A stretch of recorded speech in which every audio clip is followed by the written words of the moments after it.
Hello ক্রিস্তান Ronaldo ফ্যানেরা, কোন জায়গায় আছেন, কেমন আছেন? স্টার্টে আপনার আয়ারল্যান্ডের সাথে ক্রিস্তান রোনালদো যে রেড কার্ডটা খাইছে, আপনারা কি জানেননি?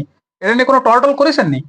ঠিক আছে, ইজি ভাবে মানুষটা ইজি ভাবে এইভাবে কেন মারে ফেলাই দেওয়ায় ডিবক্সের মাঝখানে একটা সিনিয়র প্লেয়ার, তার আমরা রেসপেক্ট করি, সে 1000 গোলের কাছাকাছি, আহ 954টা গোল করেছে, একটা সিনিয়র প্লেয়ার, তার যে আচরণ, তার যে ম্যাটার মধ্যে যে অ্যাক্টিভিটি একটা ক্যাপ্টেন হিসেবে, এগুলো ওনার সাথে যায় না। ঠিক আছে, এই বয়সে এসে 40 বছর বয়স এসে, ঠিক আছে, এখন নর্মভদ্র হয়ে ফুটবলটা খেলা লাগে।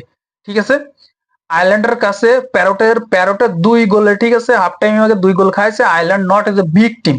এই যে বিতুনিয়া, নুনো মেন্ডিস, তারপরে আছে জাবা ফেলিক্স, ক্রিস্তান রোনালদো, ফার্নান্দো, ঠিক আছে, ব্রুনো ফার্নান্দেস, এত সুন্দর সুন্দর প্লেয়ার থাকতে তারপরে যে পাঠান দেশে কালকার আয়ারল্যান্ড, ঠিক আছে, আয়ারল্যান্ড ঘরের মাঠে পেলায় ওয়ার্ল্ড কাপ কোয়ালিফায়ার ম্যাচে 2-0 গোলে হারাইছে, আর ক্রিস্তান রোনালদো রেড কার্ড খাইছে। এটা সবচেয়ে বড় লজ্জাজনক, এই বয়সে এসে এই বাজে ভাবে পারফর্ম করা, আর প্লেয়ারের গায়ে ইচ্ছাকৃত ভাবে কেন মারা। যারা আপনার ম্যাচটা দেখেননি, হাইলাইটটা দেখেন, আমার কথার সাথে মিলিয়ে নিয়ে কিভাবে সে ইচ্ছাকৃত ভাবে প্লেয়ারটার আঘাত করেছে, এটা কোনো সময় মাইনে নেওয়ার মতো না। ঠিক আছে।